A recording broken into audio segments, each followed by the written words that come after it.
Colombia, a system failure.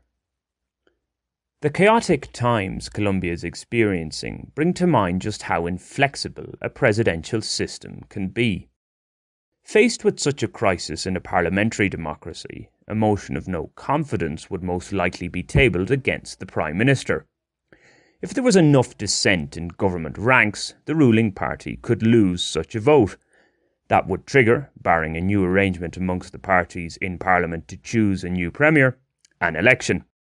Either that or the Prime Minister, in a put-up or shut-up cry to the electorate, could call an election on his or her own accord. In the Irish system, this would need to be signed off on by the largely ceremonial President, something that is normally just a matter of course. Think of Boris Johnson's sweeping victory in the UK's December 2019 general election. Having won the support of his party to take over as PM from Theresa May with a more hardline Brexit position, he put it all on the line and went to the country in a bid to strengthen his mandate. It worked, quite stunningly. The many loud, influential voices against the Conservative leader had to grudgingly accept that the British electorate backed Boris. Of the various demands from Colombia's protesters, some are calling for the resignation of President Iván Duque. As I mentioned in my previous post, with an election for a new head of state just 12 months away, it's unlikely in the extreme that this will happen. However, I wonder if Duque right now wishes he was a prime minister in a parliamentary system where he could call a snap election. It would certainly put to the test the belief, particularly seen in international media, that the current protests are widely supported.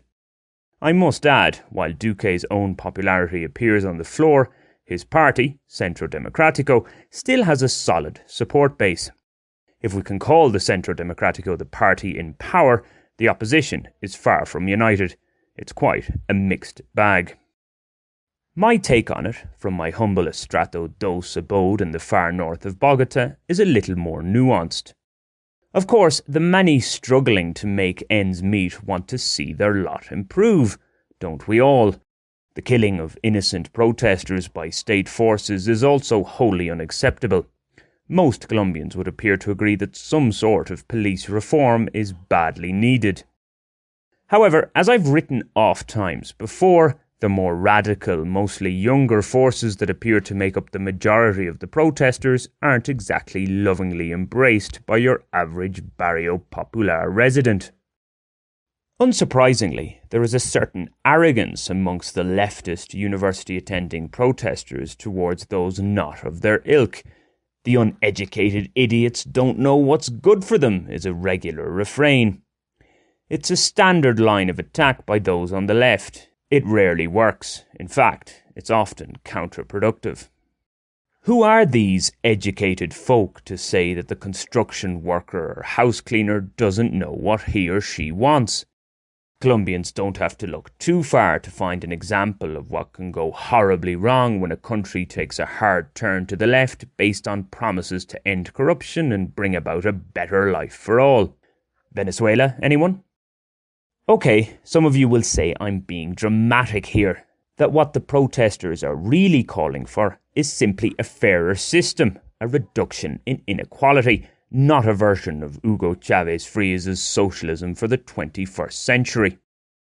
In terms of some of the standout demands on the protesters' list, a guaranteed 1 month's minimum wage for those officially living in poverty and no university tuition fees, it's true that we're not talking about unrealistic proposals when viewed from an international perspective.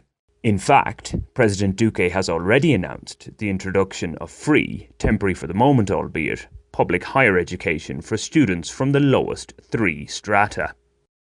All such measures, to state the obvious, must be paid for somehow. In Ireland, my home country, a relatively generous social welfare system and free third-level education for undergraduates is financed by redistributing wealth through what one might call progressive taxes. There are always the complaints that the richest in society aren't contributing enough and, on the other extreme, some people are just scrounging off the state. Colombia, I'm guessing, would have to do something similar in terms of taxation. What might worry some who consider themselves to be just making ends meet, however, is that they would be asked to contribute more than they currently are to fund an expanded social welfare state. In other words, in a Colombian context, they're not as poor as they think they are. In a country where informal, unregulated unemployment and illegality, officially uncontrolled and outlawed by the state but unofficially approved, are commonplace and suffice for many involved in such activities, rocking the system is a risk they are reluctant to take. It remains to be seen if the proposals to significantly expand Colombia's welfare state make any real headway. By their very nature, they would require more government control in a country where there is much mistrust of state institutions. Colombia, do remember, tends to move to a conservative, raw capitalist beat. Without completely tearing down the house, in common with the social democratic countries in Northern Europe, those looking for wholesale changes might find that a parliamentary system is the best vehicle to implement them. They might also find, though, that they haven't as much support as they believe they have. No system is perfect. Each one has its losers and winners. Is it a case that the majority of Colombians feel they're somewhere in the middle and relatively content with that? On the other hand, there is the nothing ventured, nothing gained argument. Deciphering the amount of change needed, or not, as the case may be, is a delicate balance. Future elections, the candidates that go forward, and the manifestos they present will give us some indication of where El Pueblo Colombiano stands on all this.